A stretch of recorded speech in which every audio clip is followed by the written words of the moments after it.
Hi, everyone. Welcome to today's live stream, and thank you for joining. I have a little bit of a different setting behind me. I'm not at home, but still coming to you live. I wanted to just do a last session of the summer together, have a fun session planned. And thank you for making it also because I know today is in the United States and maybe Canada, a long weekend. So the long weekend is starting. So thanks for spending the time with me. As always, this is first and foremost a Q&A for like if you're coming from YouTube or Udemy, if you want to ask anything, that's the priority is for me to help you if you're working on anything. If you have any questions about anything, this is a great time to ask. The best way to do it is to just comment in the chat because uh, if you don't comment in the chat, I won't know who you are because the way YouTube works is like it's private until you chat. So I don't know who's on the call until people chat. So if you have any questions, the chat is the place to post your questions. Don't be shy. Usually it's a pretty fun and friendly group. At first, if it's your first time, you may be a little shy or apprehensive, but generally, hey, hello, Candy Green Driver Miller. There's a long name. It started with Candy, so I liked it already. Hi, how are you?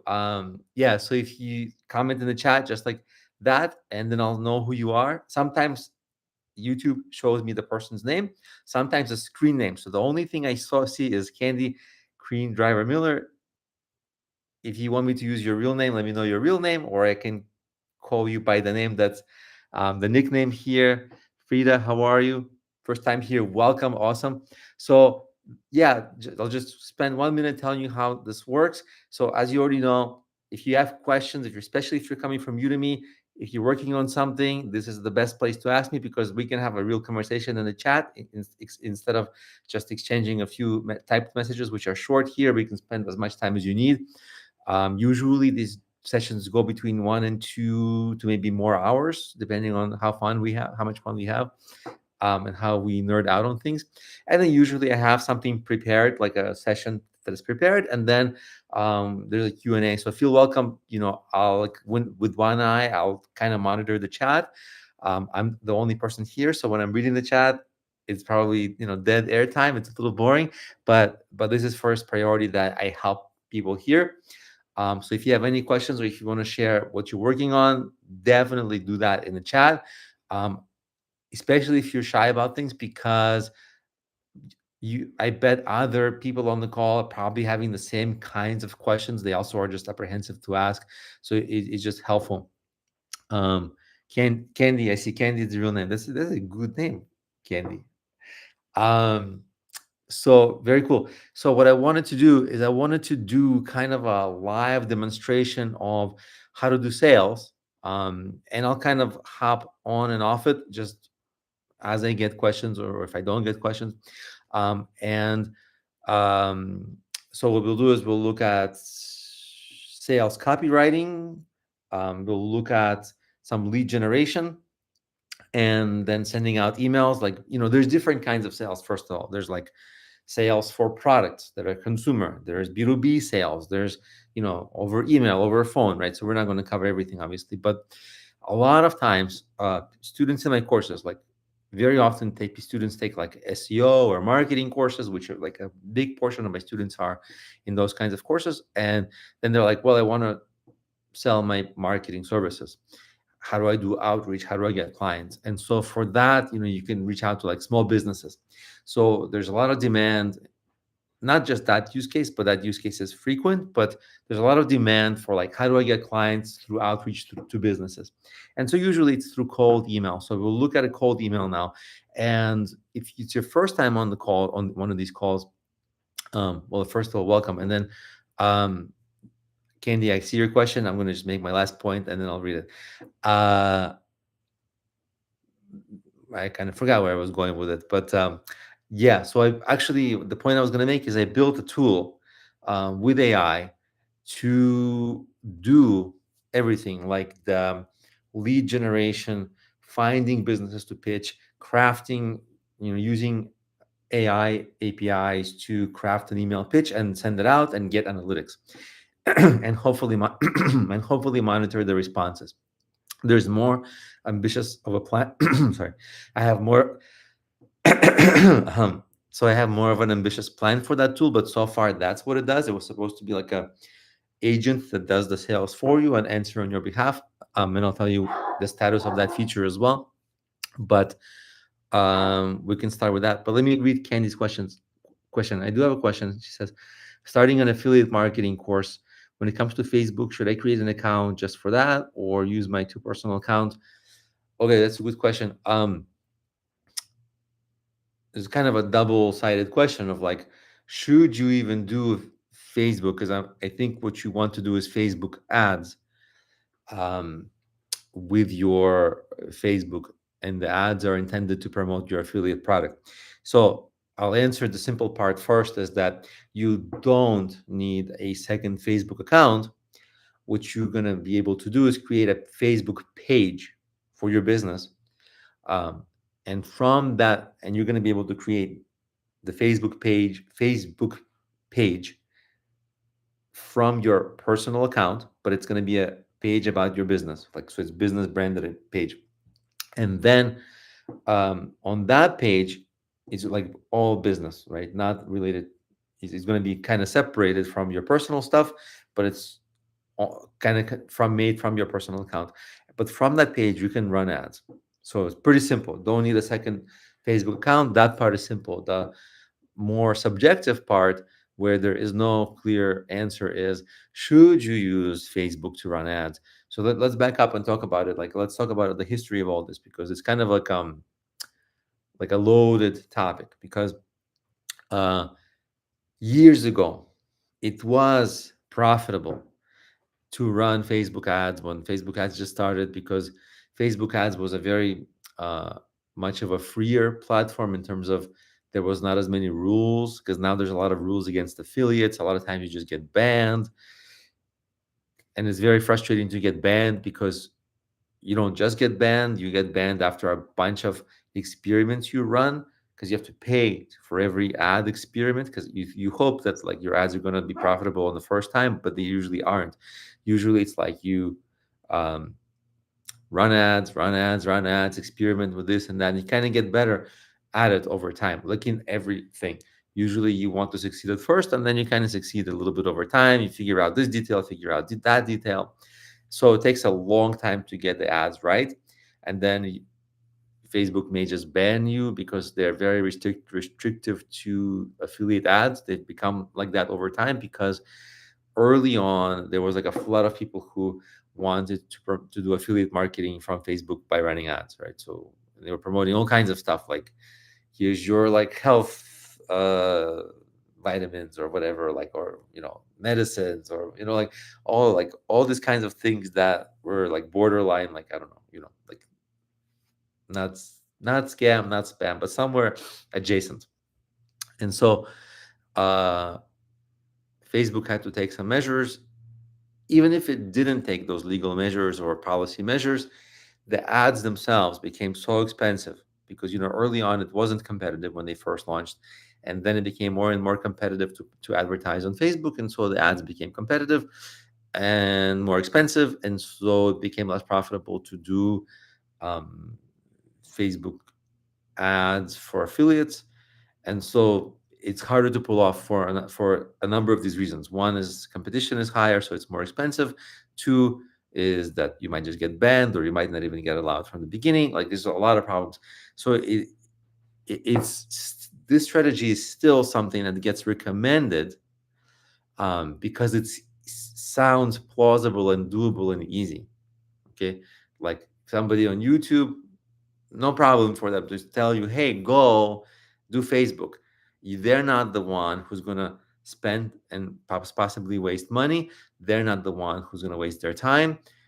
It's easy for them to give advice, right? But I think if you want to do well, I would be very cautious about Facebook ads, especially for affiliates, especially if you're new to ads and on Facebook, which it sounds like you're just getting started with it. um, I would caution against it strongly, because it's I would put the odds of losing money at 98%. So, I can't predict the future. I hope obviously it goes well, but like from what I've seen is like a lot of people really struggling Um, yeah, so I see your comment. You can create a page, but yeah, but you can create a page. The problem with the pages are like just made for running ads, and for this specific situation, affiliates, like if you're not gonna run ads, then I don't know if there's much of a reason to have a page, because it's hard to promote a page because pages don't get much organic engagement. They're just made for running ads. If you want organic engagement, it's a Facebook group that you have to start. They're also not easy, but it's easier to get engagement, because on a page, when you make a free post, Facebook shows you a free post to very, very few of those people who liked it. Um, Frida asked another good question related to Facebook ads. Do you think it's worth it to boost your Facebook page with ads? Usually, no. Obviously, all of these things very much depend on the situation, but usually, not so much, because the boost is actually a simplified ad that is easy to set up usually, um, and because it simplifies, you don't get that many options like experienced, more what's the word, like basically like a more robust set of features that you would get, because you don't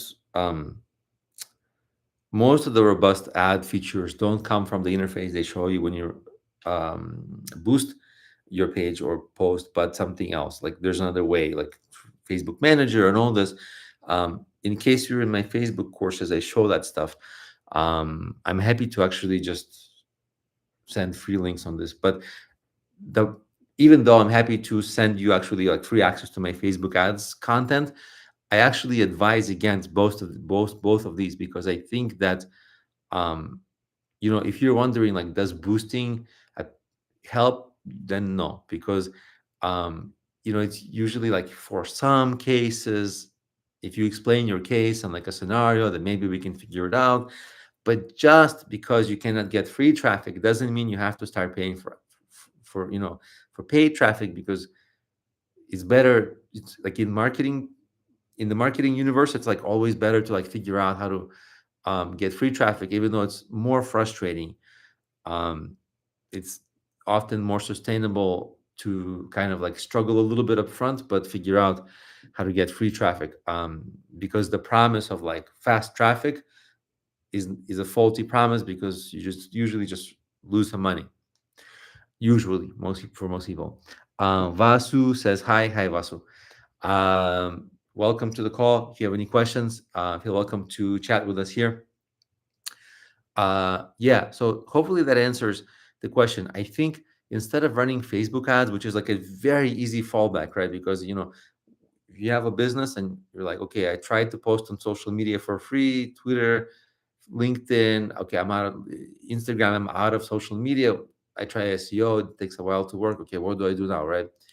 Then the next thing that pops into your head, maybe I'll try ads. And so it's a very natural thing that can pop into our heads, but it's not, usually it doesn't like work out, because just for a whole bunch of technical reasons. First of all, like it takes a while to get the ads right, and the copywriting on the ads and all the stuff. But also, you want to always, when you're doing marketing or advertising, any kind of thing, you want to start thinking about like, okay, who's my target user, where do they hang out online, how do I best reach them?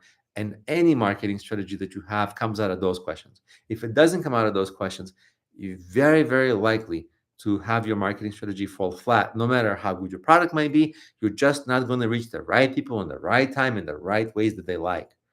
Because like if somebody's, I don't know, like trying to buy soccer supplies, like for example, just soccer supplies, like they're only shopping for that a few hours out of a year. If you like don't get them exactly at the right time, the way they want, you're just not going to get them exactly when they need it. So it's a lot of times it's trickier, right? But if you get them exactly when and at the time that it's right for them, it's better. So, and especially in like forums that are, or marketing paradigms which work for them or natural for them. Hey, Vasu, first time, welcome. um the way, Vasu, the way this works is, you basically just post your questions. If you're Coming from Udemy, probably working on something, taking one of my courses, obviously. So this is a good forum to ask questions. I'll kind of go through everybody's questions, and then I have my own agenda that I wanted to kind of go through, show some stuff, but the questions are kind of priority. So we'll kind of jump around and hop around. But for everybody, for Freda, for Candy, and Vasu especially, but especially Candy and Freda, since you already mentioned Facebook ads, the first thing to consider is like, what exactly are you promoting? You can explain it, or YouTube is not going to let you post a link in the comments to what you're promoting. So I'm going to leave my email. You can email me a website of what you're promoting. I can I can go and post it in the chat, and then we can all go and take a look. So I'll put my email here if you want to share whatever you're promoting, and I'll be just able to tell, and I can share screen and we can look at your website. Freda asked, how often do I have these? Usually, like I've been going at about a rate of one a week, so like for a month, approximately like that.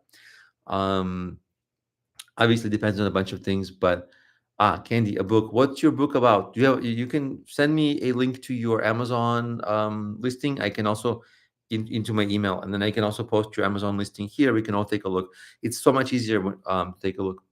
Um, but for a book, the answer is really uh, Amazon ads, right? If you're going to run ads, it's Amazon ads, not Facebook ads, because you always want to go to where your clients are most comfortable. So if your book, obviously, is going to be on Amazon, is the number one bookstore in the world. So you would run ads on Amazon. The ads are cheaper.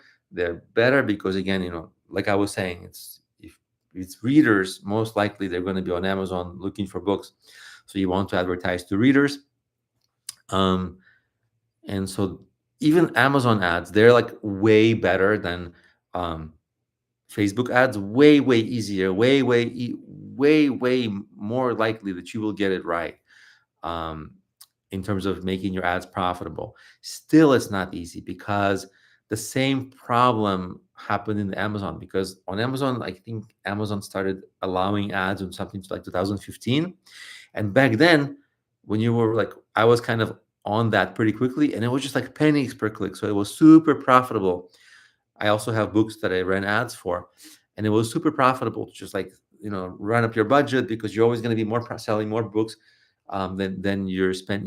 You're basically going to have like really profitable ads. But then as advertisers came in, it's like 10 years since everybody has had a chance to get adoption for the ads and get comfortable.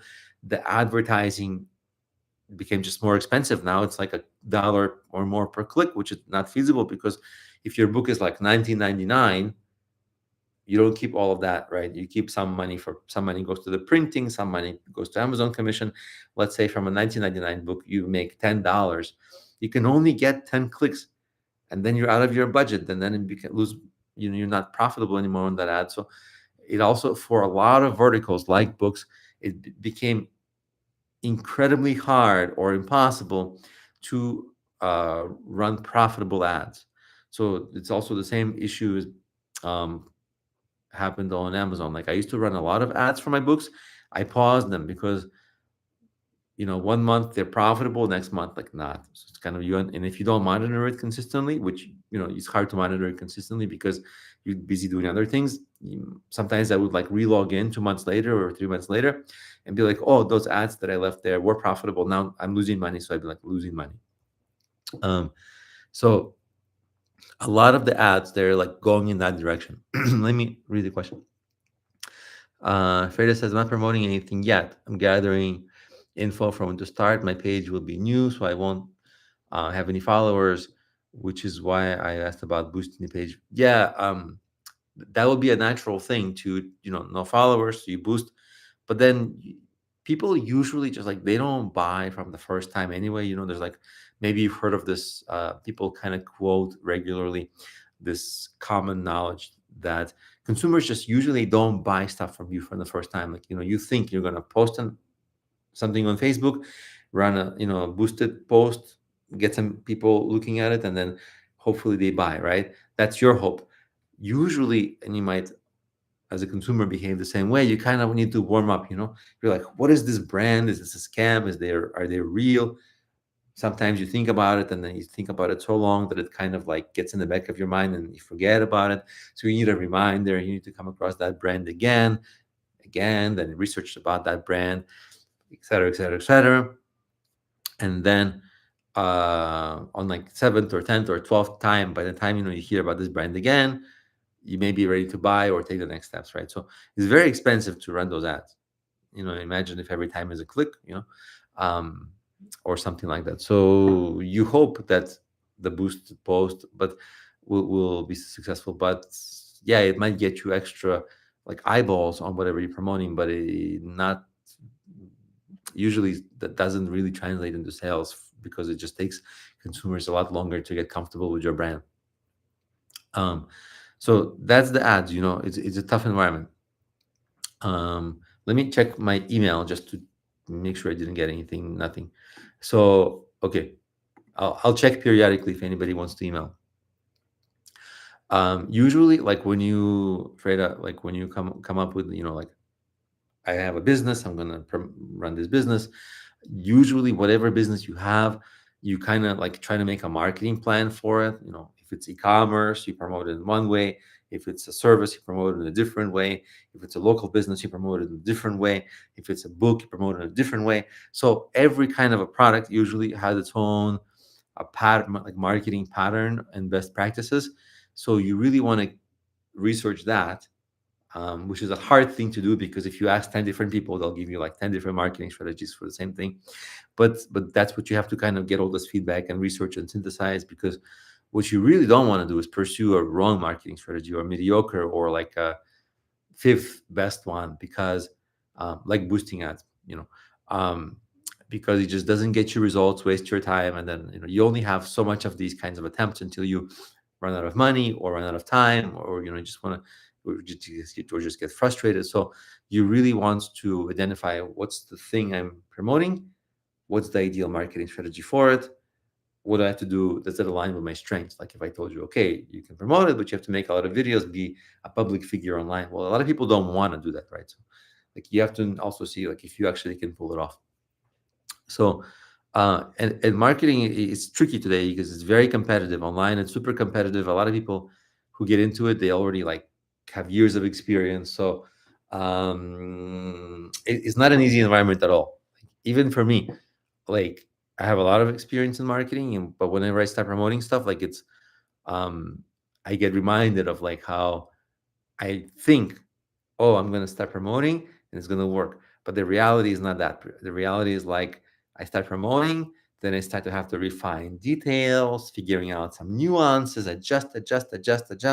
And over time, maybe it starts working if I'm persistent. Like it's always hard, you know, um, even with experience. So it's no joke. It's very hard. But the good news is that if you're persistent and you research it enough and you do a good job, um, everything's possible, everything's democratized. Like 30 years ago, before the internet, you couldn't most people couldn't get, let's say the book into a Barnes and Noble or a big store, but now it's easy, right? You just put it on Amazon and then it's up to you. It's kind of fair-ish playing environment, whereas before there were like gatekeepers and you just couldn't do it, like have a product in some food store, couldn't do it. Product online, it was hard to get into big stores. It wasn't up to you. Now at least it's up to you, so you just have to figure it out. So that's the ads, and that's the figuring out of like marketing, etc. um, Very much not easy anymore. Like that era of like digital marketing is easy, it's a little gone. We're still in an era of digital marketing is doable, but it's challenging, and it's really one of those things that like takes trial and error. So I'll keep monitoring the chat, but let me show you. Let me jump to this stuff that I wanted to show you, um, because we'll kind of have a fluid time. The priority is answering questions, and only if we have like sort of downtime, I'll show you what I'm doing. So I'll give you a little background. So like I was saying earlier, I made this tool, like a B2B sales tool that finds businesses extracts their contact information, and right away it enables me to email those businesses with a pitch. And let me show you that tool. So this is great if you like want to sell, not so much like a book, but like if you want to sell services or software to some businesses, um, then you can use that software like I'm going to use it. So, by the way, if you hear noises, there's a dog barking and there's babies crying. I'm just not at home right now, so sorry for the noise. Hopefully, it's part of the entertainment. It's certainly part of my entertainment every day. Rah, rah, rah, rah, rah. Actually, I like it. Um, in any case, let me show you what I'm promoting, and then we'll start promoting it, because otherwise it would be weird if I just start promoting something randomly.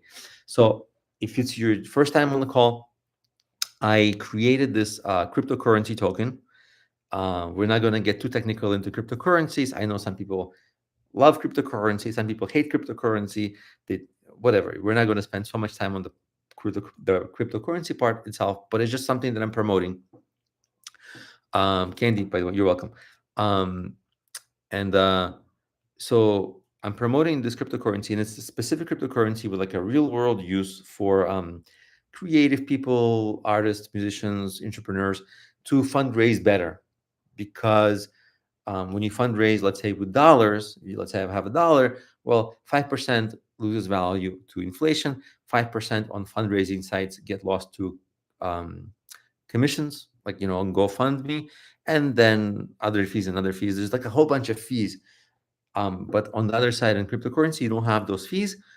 And then on top of that, you get rewards. Like the rewards are, kind of crypto related, but they are like, think of it as like stock dividends. So instead of like losing 5% to inflation, 5% to fees, instead you get like plus 2 or 3%. So it's a 12 or 13% turnaround in the value of your money right from the get-go. So if you're wondering what's the real benefit of, real world benefit of cryptocurrency, well, um, to understand the real world benefits of cryptocurrency, you really have to understand how the value of your, fiat, the dollars currency or euro or whatever, gets eroded, right? Through inflation, through fees, through whatever. Everybody has their hands in your pocket. If I kept talking, we would identify more fees.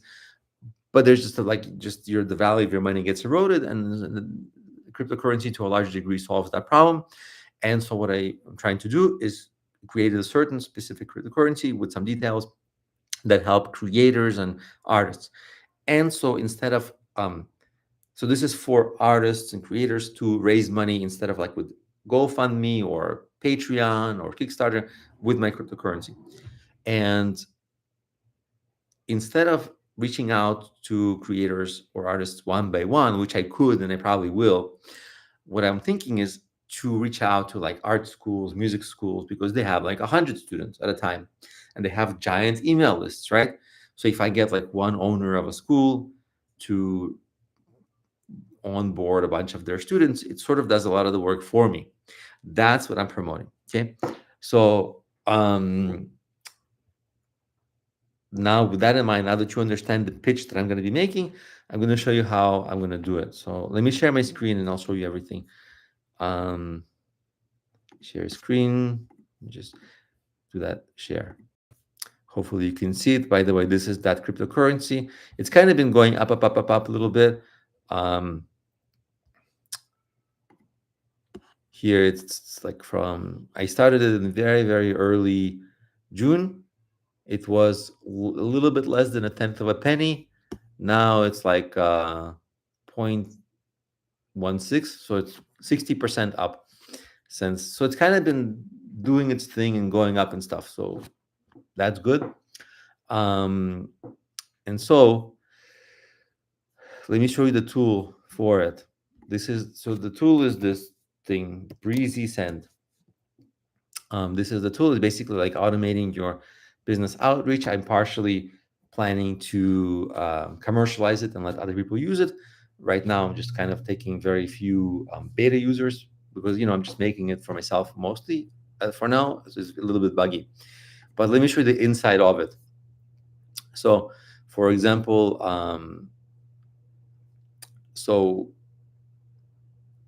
let's start from the beginning. So you can kind of set your email settings. Like, so for example, um, the reply is like, um, well, actually, maybe it's too technical. Basically, you can send, this allows you to send from SendGrid, which is like a very good email sending software, which makes sure that you have like high deliverability rates, all that kind of stuff, so that your pitches don't end up in the spam folder, all that. But then you can get the replies to see like reply to email. For now, I configured it to like just my Gmail. So when people reply, just go to my Gmail.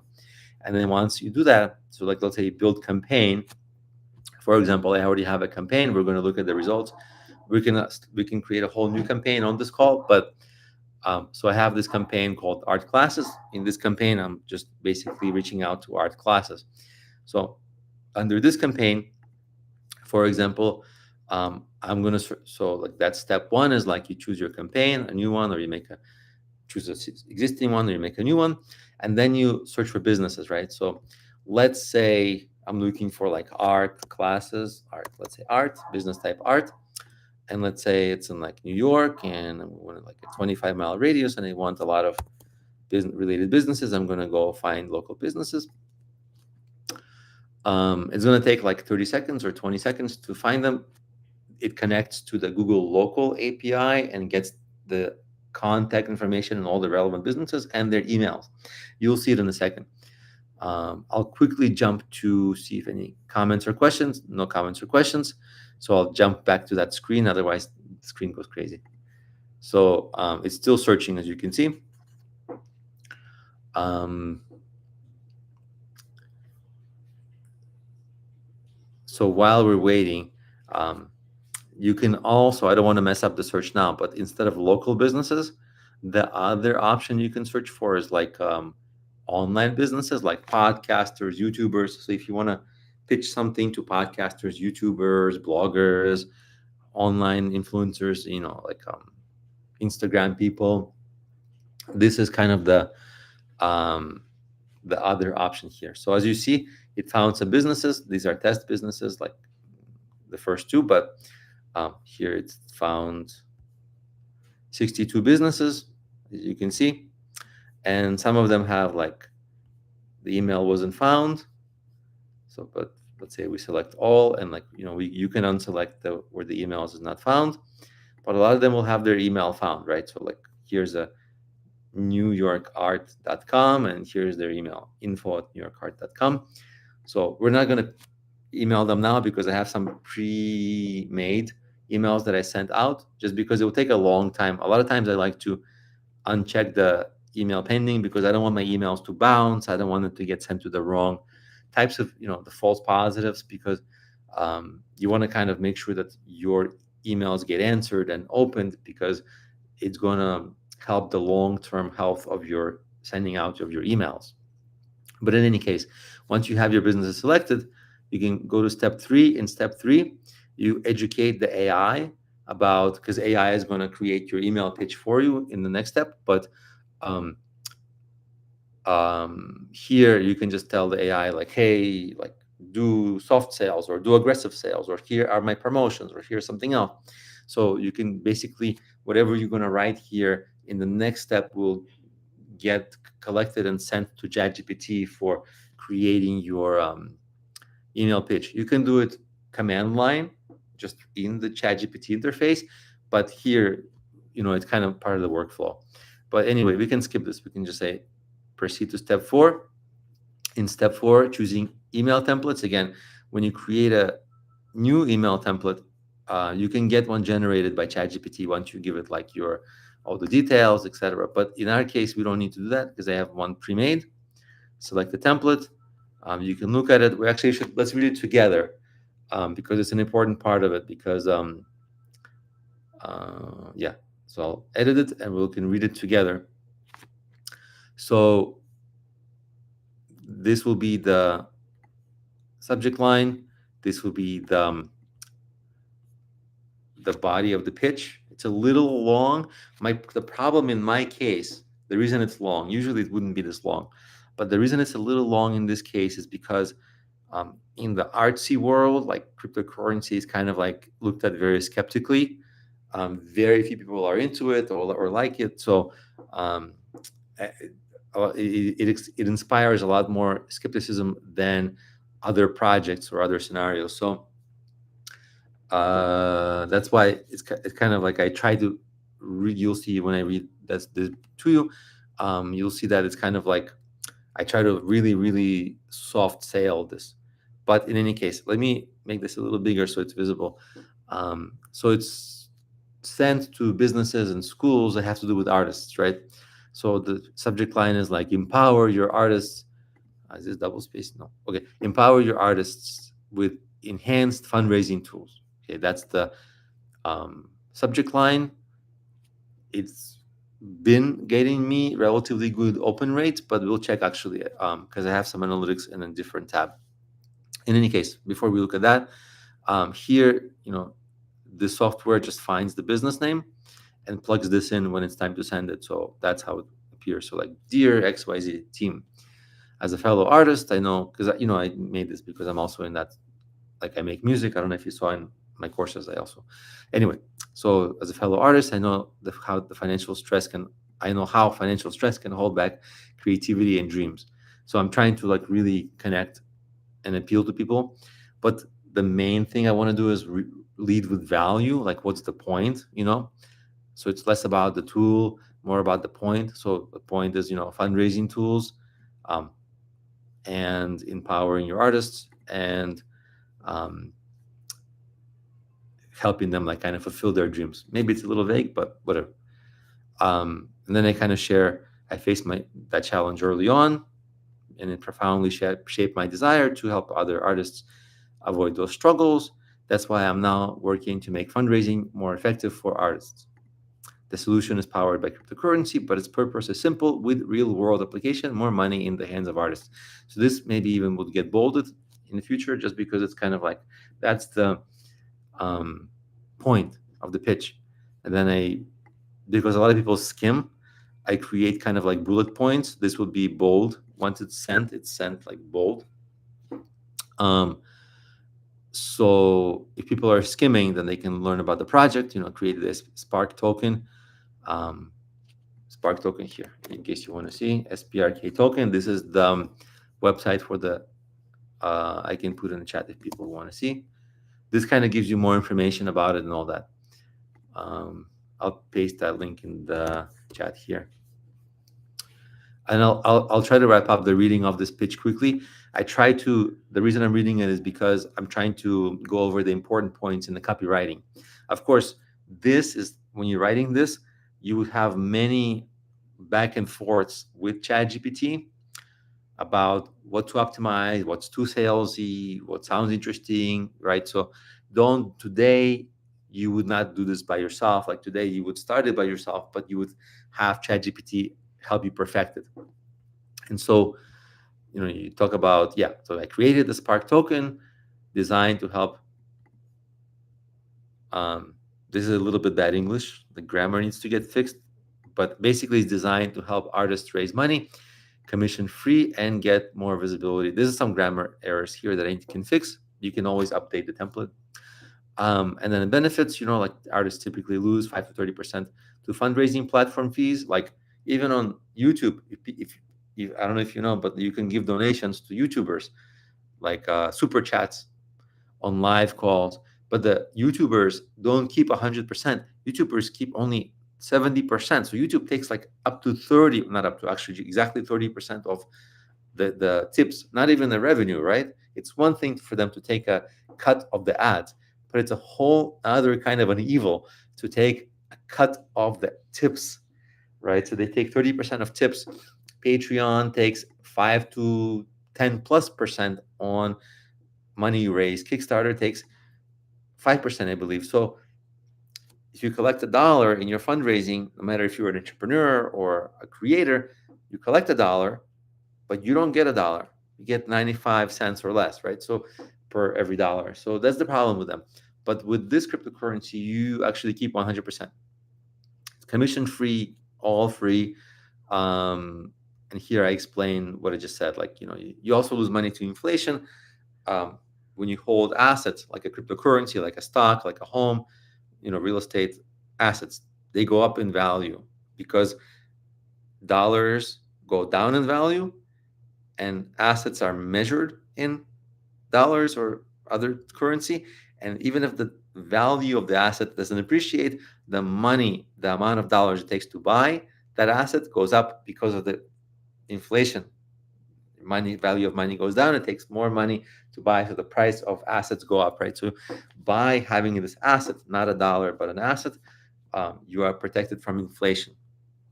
People say, oh, cryptocurrency, you might lose money, but that's exactly what's already happening with the dollars. You're losing money to inflation.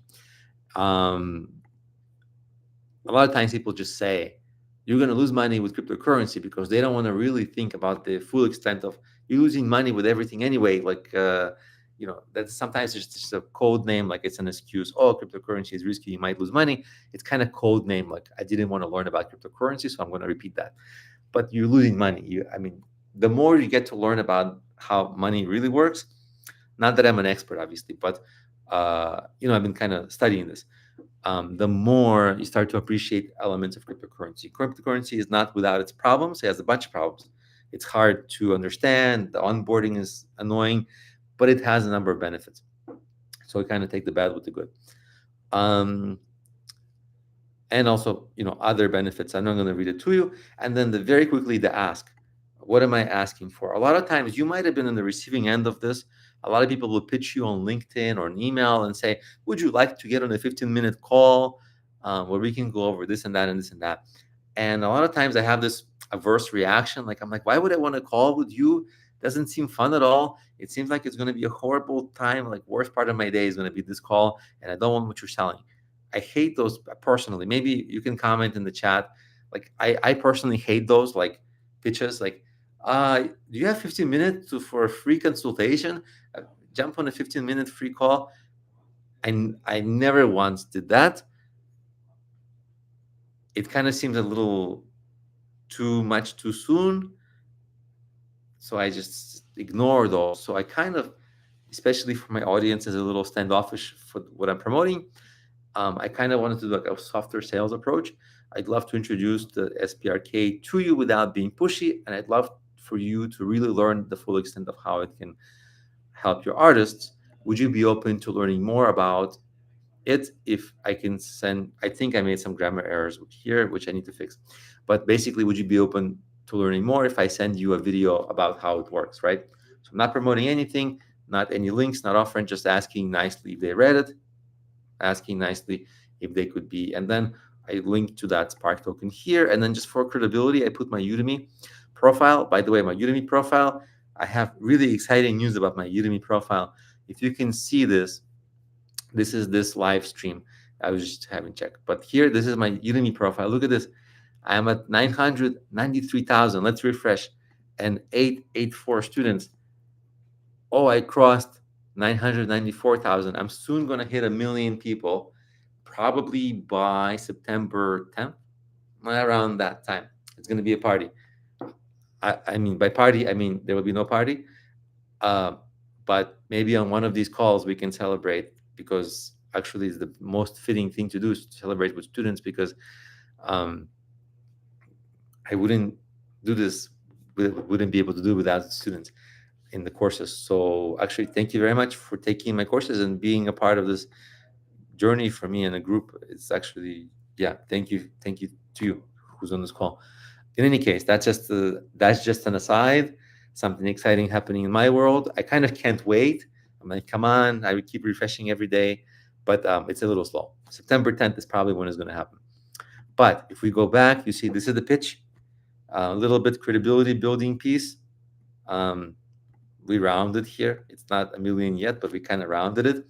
And then, the founder of Spark Token, whatever. This is the Spark Token in case they want to learn more. And then I'm going to cancel this because I already wrote it. So I'm just going to select this pitch, because you can just select it to use. Um, Remember, just to remind you, we are just setting up, this is like a 6-step workflow. Step 1 is we found we picked the campaign, then we found the businesses in step 2. Step 3, we educated the AI. Step 4, you either chose a template or you made a new one. And then your email configuration settings, whatever. We're going to skip that, and then configure your AI settings. This is a little bit for the future, but like how, do you want your AI to be replying patiently or not? Let me explain to you a little bit about it. What I originally wanted to do is send an email, and when you get a reply, to connect this to your email inbox so that your the AI can be connected to your email inbox and answer on your behalf. So if you're not good at sales, that's fine, because AI would answer on your behalf and reply to your emails. The problem I ran into is that to do this with Gmail, I had to go through so many checks, because obviously they don't want just anybody taking over other people's emails. And one of those checks, that I had to buy something like a third party verification. I had to hire like an agency or something, and the cost was like $15,000. So I'm like, okay, I'm not going to do that. So the other option I have is to create a custom email through SendGrid for users, which I'm going to work on in September. But I couldn't do this with Gmail. So on Gmail, if you're going to use Gmail, it's the easiest to set up, because you don't need a custom email. You don't need a website, don't need your own email address. But I can mask it. I can say it's like from, for example, like xyz@breezysend.com. So it can look like a professional branded email. But if people reply, they reply to your actual email. It will look something a little bit like this. Like here's, I'll show you a test email that I got. Test here. This is a test email that I got. And so from this tool, this was sent from this tool. You see, it's sent from Alex, but at contact@hello.breezysend.com. But if I reply, it should go back to Alex, right? Like to me. So it's not using that branded email. It's going to reply to my inbox. So if you were to use this tool, it would, like, you can set it up so that the replies go to your inbox. So that's just this tool. So that's why right now these AI features, they're like a little bit on hold, because I cannot yet get the AI to take over a Gmail inbox, but I might be able to do it with a custom email through SendGrid, which I'm gonna, like I said, work on in September. In any case, so then very easy, you test your campaign. You just send the test email to yourself, like you put your own email there. Obviously, I'm not going to do this because I already did that.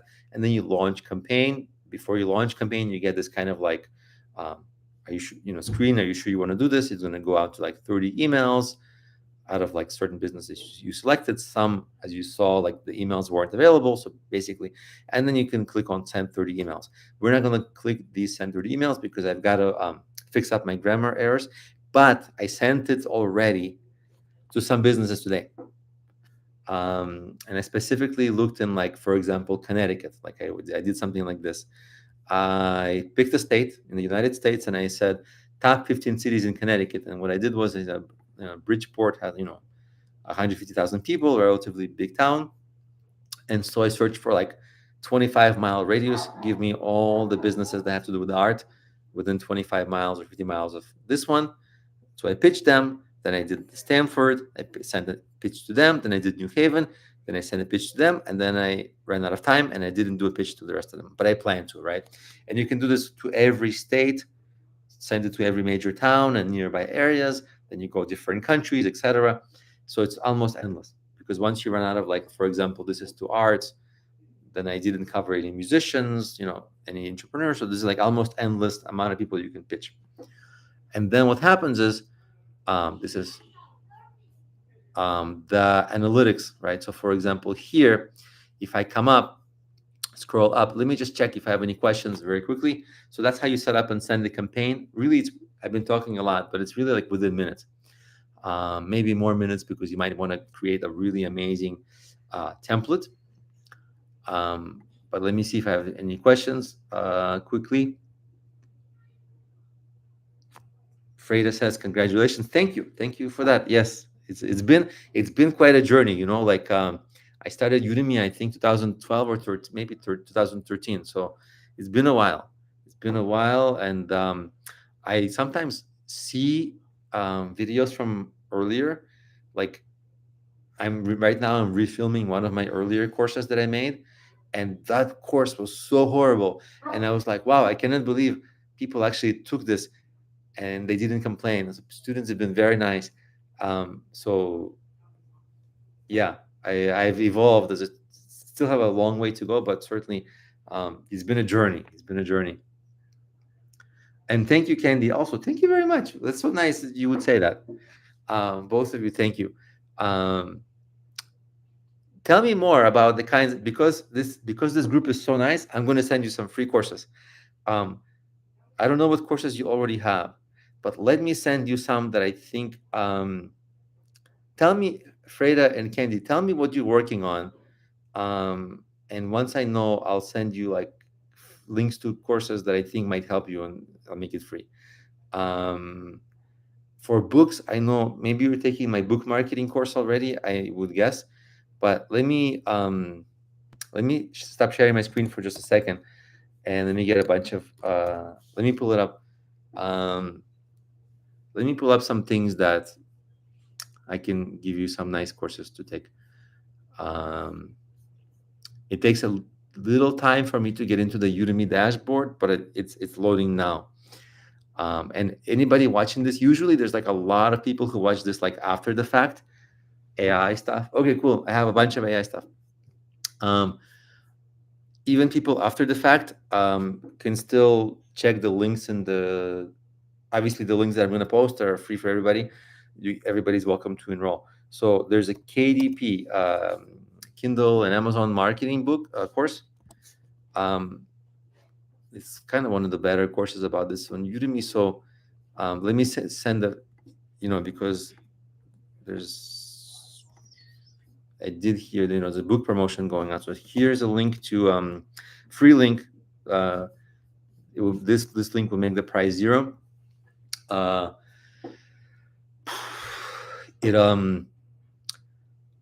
this link gives you free access to this course on like how to promote books. Now, regarding AI, Freda, because I know you're starting your business, let me give you I have a cool AI course for you. How to use AI to create a website, because like usually you'd have to hire like freelancers and blah, blah, blah. And it's a painful process, but it actually can take you like, I don't know, 30 minutes or 1 hour to create your website and everything. So let me get you that course. It should be free. So here's a free link for you.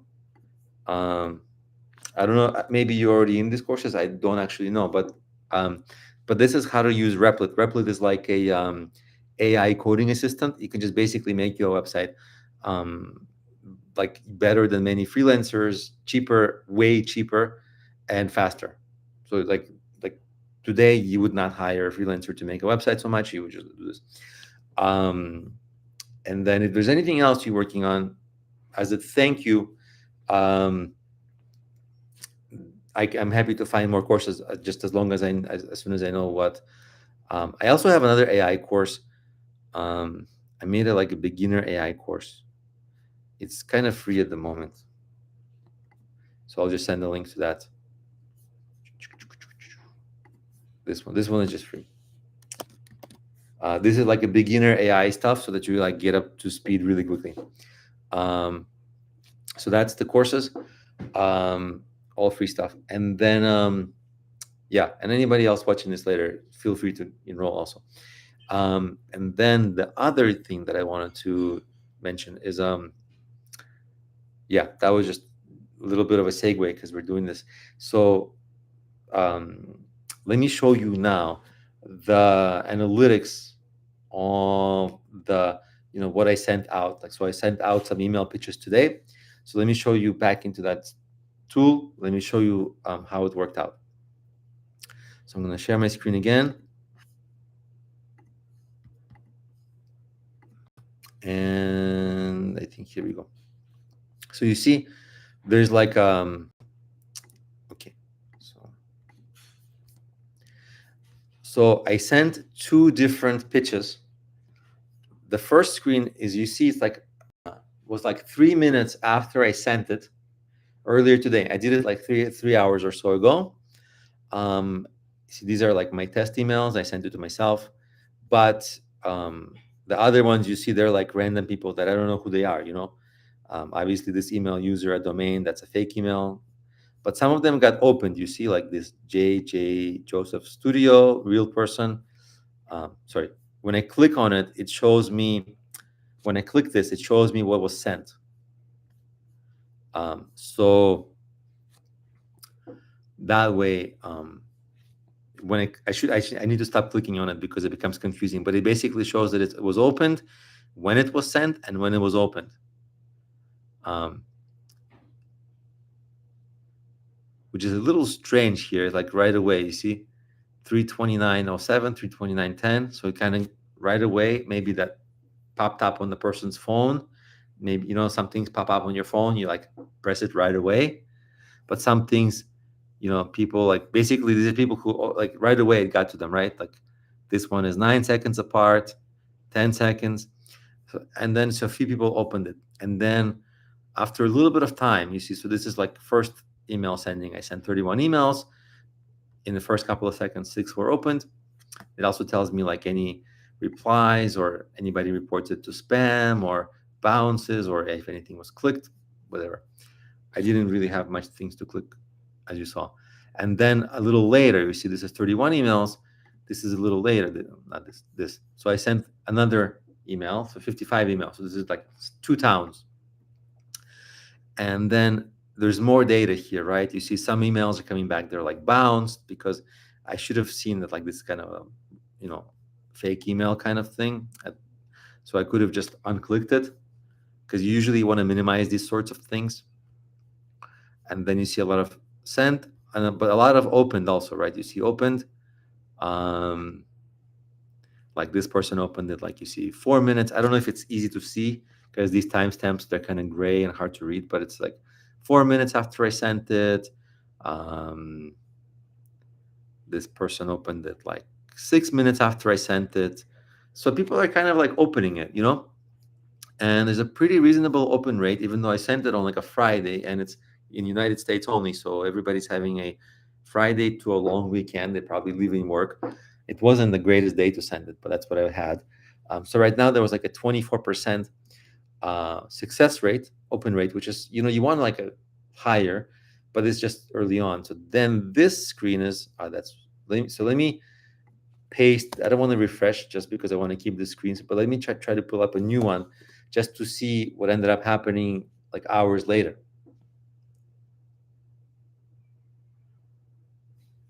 So now you see we have more more emails get opened. I sent a few more. I sent to like 3 towns or something.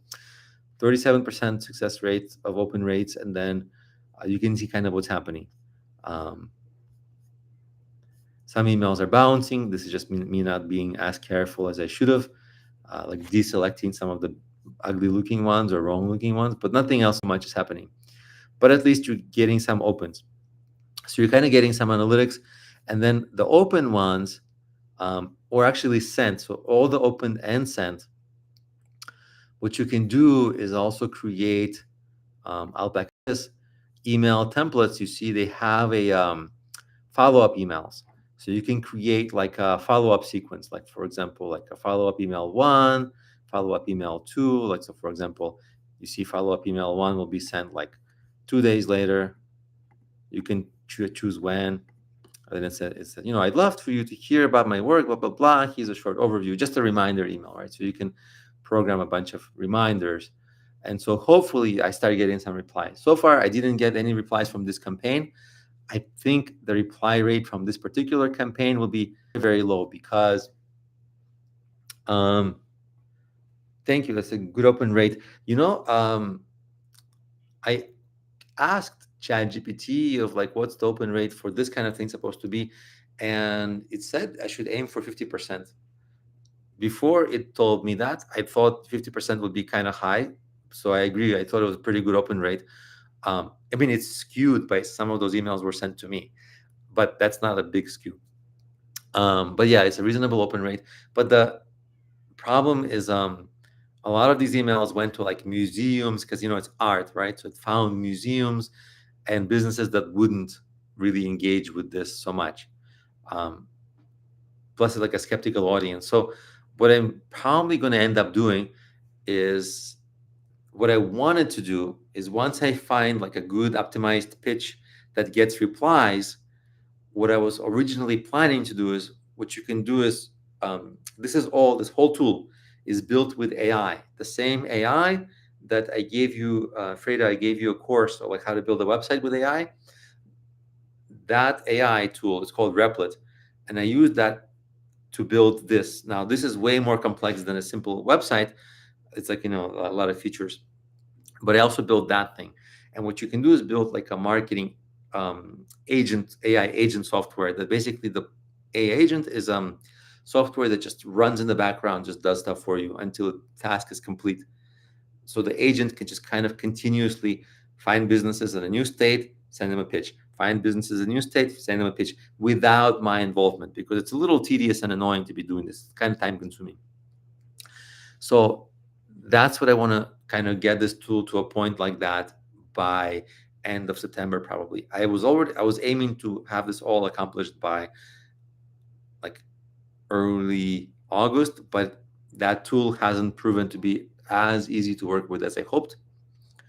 But that's the tool. And actually, I'm kind of open if anybody, obviously people are usually these calls, the live calls don't have as many people, but there's a few hundred people that end up watching it like after the fact. So if anybody is watching it after the fact, my email's in the chat here, and you can also reach out to me on Udemy or whatever. I'm easy to find. And if you'd like to use a tool like this for outreach, I'm opening it up to kind of like beta users. If you're okay with a few bugs here and there, but if you need any features or anything specific, I can actually like build those features for you and make it work for your case.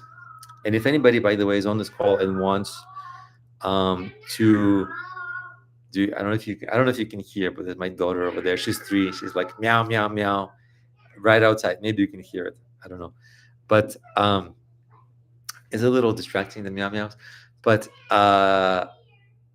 yeah, if anybody has a use for this kind of a tool, we can do a live demo sort of on this call, so to see if it will work with your situation.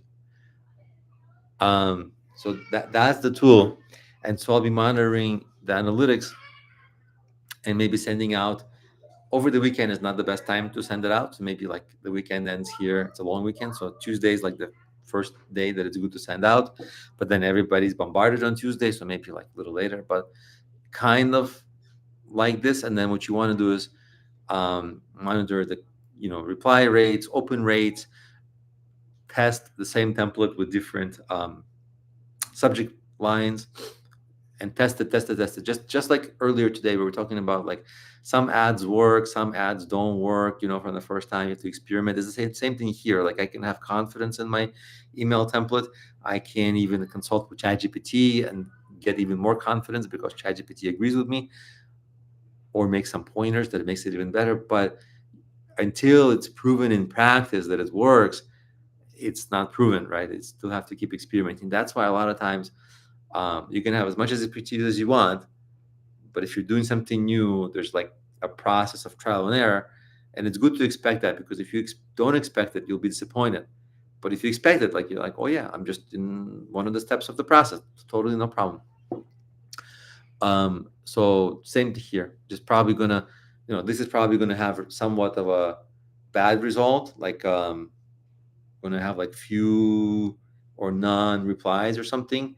Then I'll have to come back to the drawing board, make a template that's shorter. Maybe the shorter one will work because this one is too long. Maybe that'll be a problem.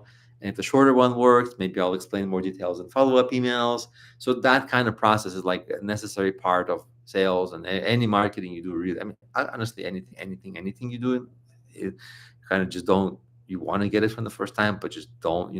Usually takes a lot of trial and error. So that's sort of the process. That's the tool. Once I get this whole thing working, I'm going to wrap it up in an agent so that it can just continue to run. And if it continues to run and does this, I'm probably going to commercialize this tool. But also, first, I'm going to build out some case studies of how this worked for me which I'm relatively close. Like I've got the feature set that I want, just a couple of features missing only. So I'm pretty happy with this tool. I'm actually kind of excited about it because to build something like this, it took me maybe like a month and a half so far, maybe a little less. With AI, I didn't program anything; it just all AI built it. But if I was, and it has been a little frustrating because sometimes the AI, just like, it still works as a programmer, like a junior programmer. It doesn't. It's not like a senior programmer. It sometimes makes really dumb mistakes, like so dumb that you would not think it would do that, but it does it. Um, like a human wouldn't make it. Like it's hard to explain. It's like Rain Man. It's like genius, but some things it just doesn't understand and just makes bad errors. So I had to like rework. Like for example, I was doing some other outreach, and then it just wiped my database from the production site, and I'm like, what? How is that possible? Um, so it does this unthinkable things that a human wouldn't really do. In any case, so that's AI. But if I was to do this as a programmer, like earlier in my career, I was an engineer.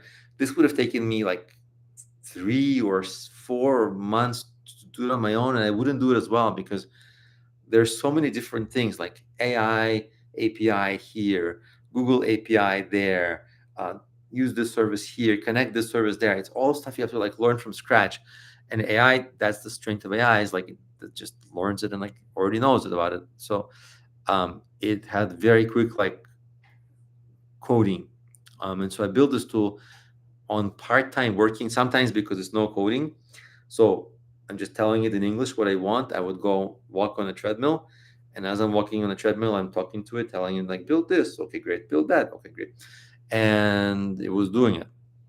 So a lot of times I was exercising while doing it. So it's not as stressful work. It's sometimes frustrating work because the AI is a little dumb at times, but hopefully soon it gets improved. But you can build cool things. Like in September, I plan to build an app. I don't know if it will get pushed to October because this tool is taking more time. So it's like, everything's getting pushed back a little. But it's my plan to make an app also with, AI coding assistance, not by coding, by being a human coding, right? So not that. So it really opens up a lot of ideas. In one of the previous calls like this, I explored business ideas you can do by having AI build you software and apps. If you're interested in that, it's one of the previous like live shows. I can maybe quickly find it here. I don't want to do. There's like I did a few. I did like AI business ideas. Let me very quickly mobile app business ideas with AI here. I found the link. I'll post the link in the comments here. Um, app ideas you can make with AI that are also profitable. So if anybody's interested in that, we did a live session last time on that. It was a good live session actually. I think there was a couple of ideas we liked, and especially I really liked, and there was like one or two that I was like, I should do this. But everybody's welcome to take these ideas because this is like endless number of ideas, and I have my own things that I want to build anyway. So there's no shortage of stuff. Yeah, and from that call, anybody's welcome to take any of the ideas that we were kind of throwing around and use it for yourself. If you come back, especially if you come back like next week on the next section, hey, I already built this thing. That would be super cool. Um, Usually nobody steals the ideas, nobody does that, but if somebody does, we can promote it right on these calls because like I said, usually by the end there's like a few hundred plays that views that these calls get. So there's some audience, and we can have an app marketing course, we can kind of post it in there. So really cool thing to showcase actually. In any case, uh so how did I get on this tangent? I have no idea. But yeah, AI, all kinds of stuff you can build now that's easier, that like it wasn't so feasible before. Like before, imagine if you weren't a programmer, you had to either spend a long time.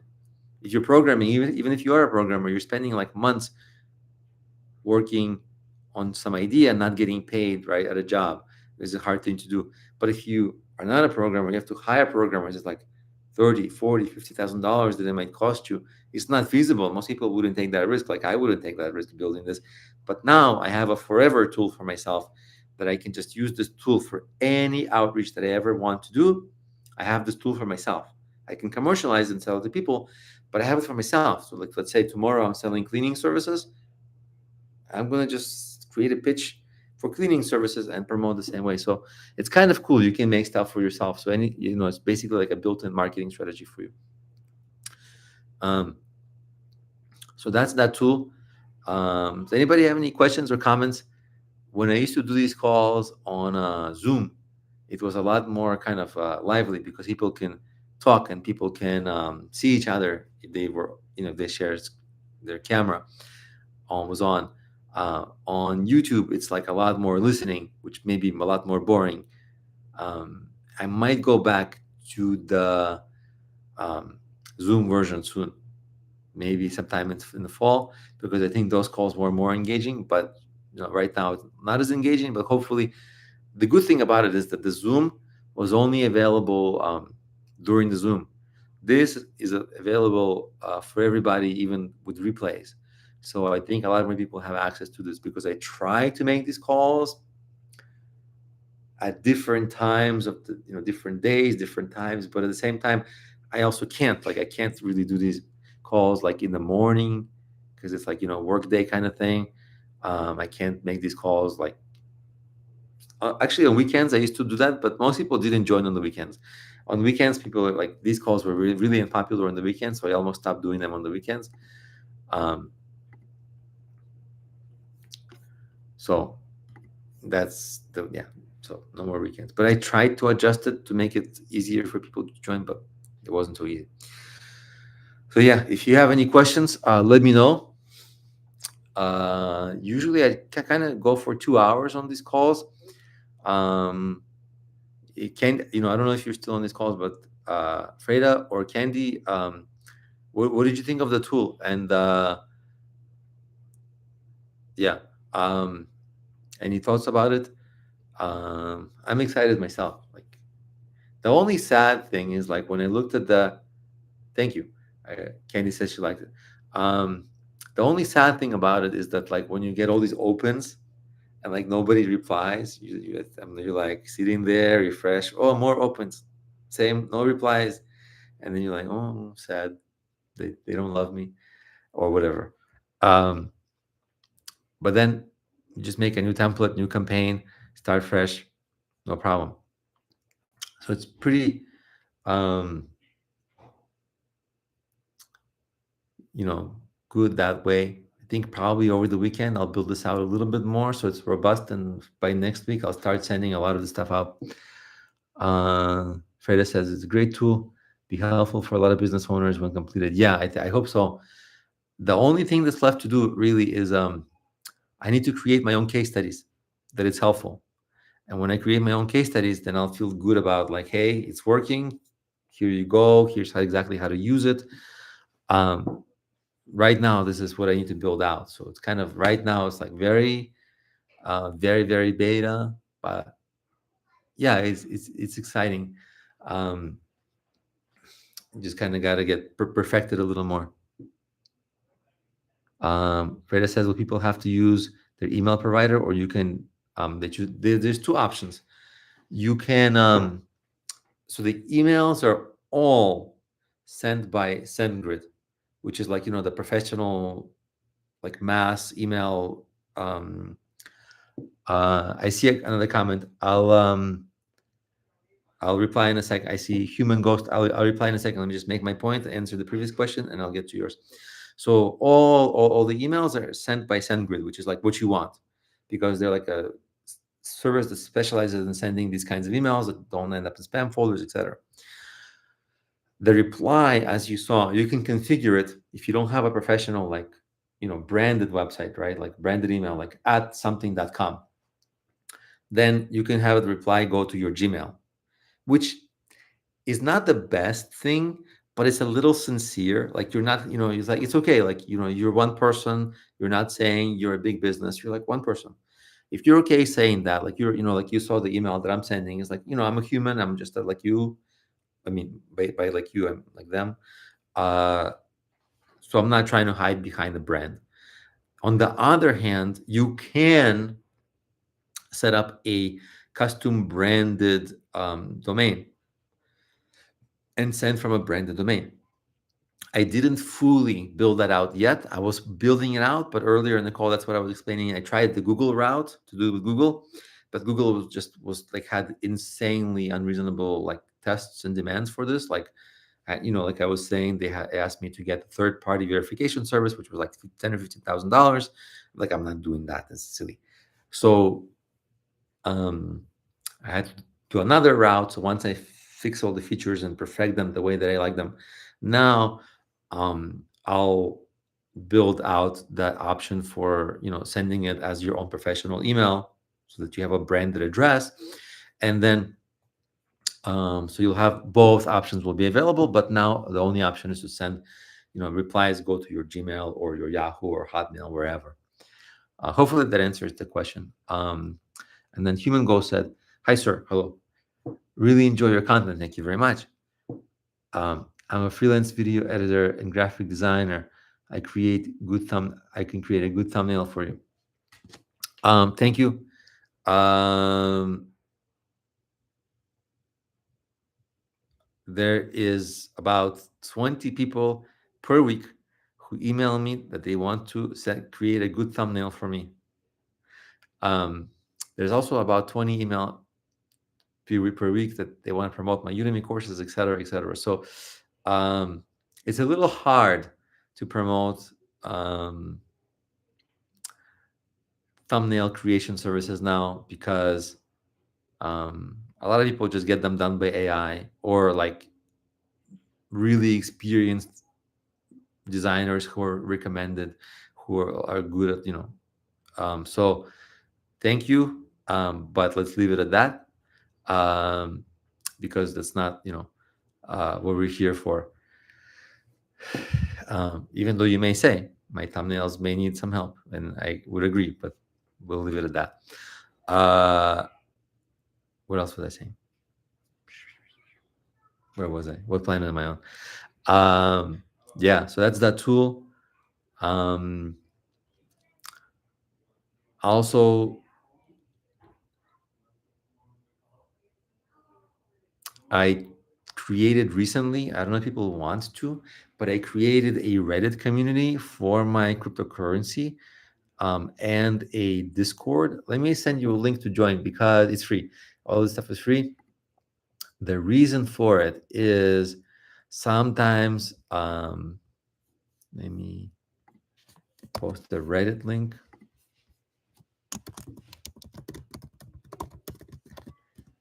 And the Discord.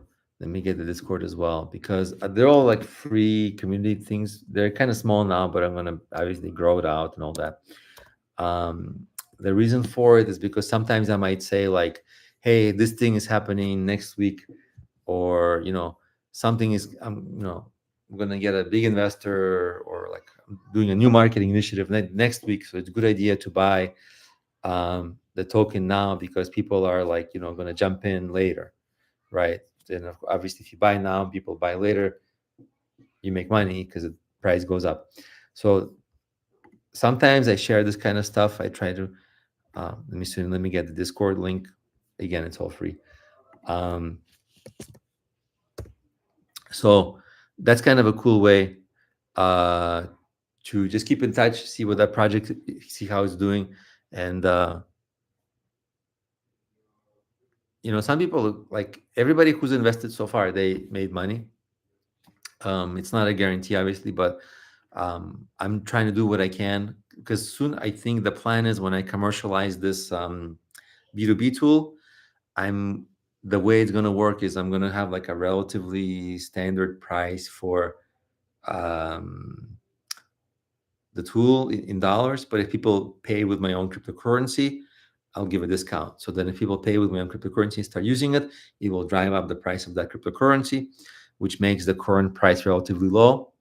If you're just joining now, the cryptocurrency I'm talking about is the Spark token. Um, and so uh, I'll share my screen a little bit and just walk you, just in case people joining now. Um, so yeah, so this is the token I was talking about. It kind of got a lot of investors early because I was promoting it, and then here you see when the green bars are like big, that's like a big investor, and then here is like trading every day, a little bit buying, a little bit selling, but it's kind of going up, up, up, up, up. This week hit an all-time high. Um, I have some marketing initiatives that I'm planning for September, including this particular tool, commercializing it and charging with this cryptocurrency instead of dollars, but also a few other things that I'm planning to do. So it's not a bad time to jump in if people are interested. If people want to learn more about it, let me actually stop sharing and let me get a link where people can like a full tutorial. It's like a very long tutorial. It's like 39 minutes, but you don't have to watch the whole thing. Like the first like 11 minutes is link to the YouTube video about the SPRK cryptocurrency. Yeah, so that is like the first like 11 minutes just explain what it's all about, the price projection that like AI made, like because you can make a price projection because it's all mathematical, like depending on the demand and supply. So if people buy up the tokens, supply of it goes down, and the supply goes down, the price goes up. So it's very like it's formulaic. It's not like speculative. It's more like there's a formula for it. And so you can see the benefits in detail and all this. Freda said I have to go. Enjoy the session. Thanks again. Thank you for joining. Yeah, have a good long weekend. And yeah, I think I'll have another session like this. I don't know exactly when. I have some exciting things next week. Is it already maybe it's in 2 weeks, but in 2 weeks I might be flying to Toronto. So I don't know if I'm gonna, but I think in next week I might do a session like this. But yeah, Freda, thanks for joining, and don't feel like you have to stay on. But next week I might be flying to Toronto on to like present about time management. Some big company invited me uh, to do a presentation. So I might be flying there, which is kind of exciting to do a talk, and then you tell everybody, "Oh, I'm flying to do a talk somewhere," blah blah blah.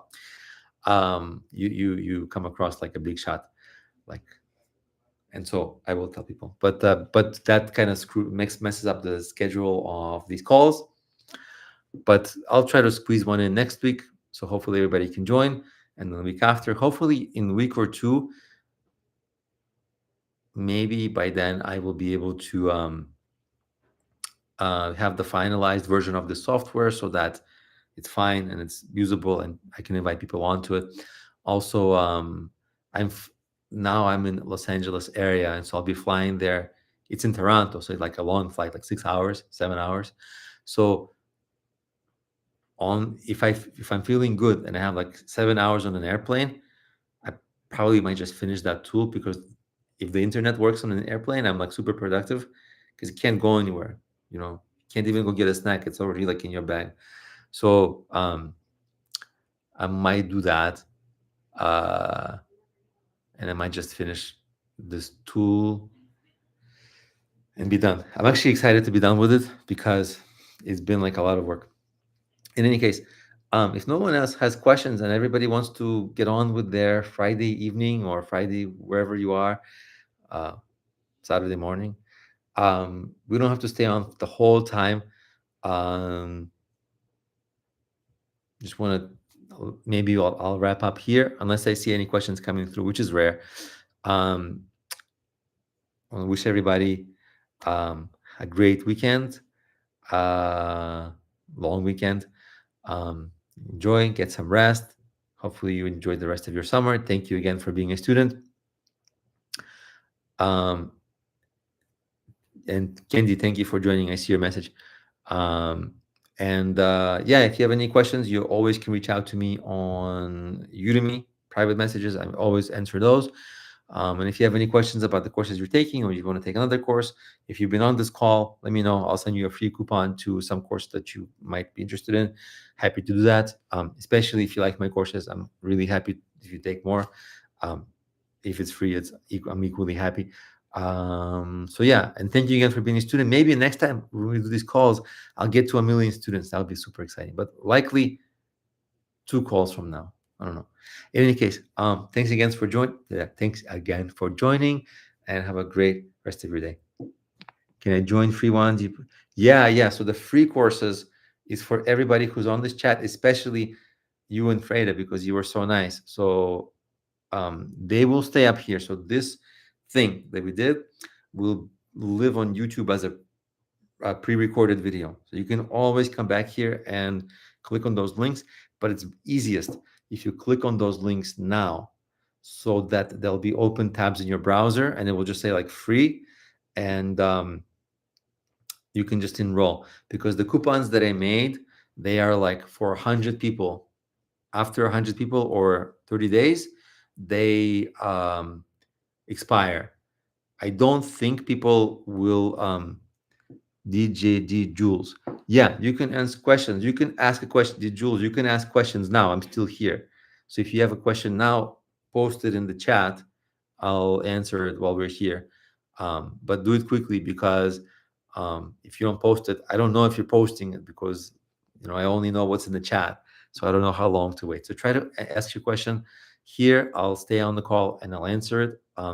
If you don't end up posting here, you can message me in the course in the Udemy Q&A. I don't know if you're a student from Udemy or if you found this on YouTube, but if you're on YouTube, it would be a little harder to ask questions. But I'll give you I don't know. But let me know if you're a Udemy student. If you're a Udemy student, the problem is if you message me on Udemy or email, the answer that I will write is like, on the phone or a keyboard is a short answer. Here, I can give you a full answer. So here is a much better forum to ask me questions, because I can actually talk the whole answer. I can spend like 5 minutes answering the question. How does influencer in Amazon? I think there's an influencer program. Is that what you're asking? Because I think there's two versions of this question. One is you could be asking about how to get influencers to promote your products on Amazon. The other is there's an influencer program on Amazon. To be completely honest, I've never tried the influencer program on Amazon. So I don't know. It's also hard to get influencers to promote your stuff on Amazon, because on Amazon, prices are usually low, if you have so and why not sell it from your own website if influencers are promoting you? Because on Amazon will take 30%. On your own website, they won't take 30%, and you can charge higher prices. So influencer marketing for Amazon is maybe not the most ideal thing. But if you're asking about the influencer program, the Amazon influencer program, I have a friend. That's the best I can tell you. Like, I have a friend who did it, but I think he did it out of desperation. Like, other marketing strategies weren't working for him. How about TikTok? I think these questions are like hard to answer, because like, how about TikTok? What? Getting people from TikTok, selling on TikTok, like getting other people to sell on TikTok. Everything is like not so trivial. It's not like you just go, oh, TikTok, promote something random, because I also don't know what you're promoting. So the way you want to ask these questions, and also the way you want to think about it, is not, does TikTok work? Does something work? Of course, something works for something. There's always something that works for something. It's not how you're supposed to think about it. It's like, what product do I have? What's the right audience for it? Where do they hang out? Like, TikTok is a younger demographic, but also, can you do TikTok? Like, TikTok is not easy to do. You got to do some dances. You got to make videos like young people make. The videos today have to be super well edited. So super not easy, TikTok today.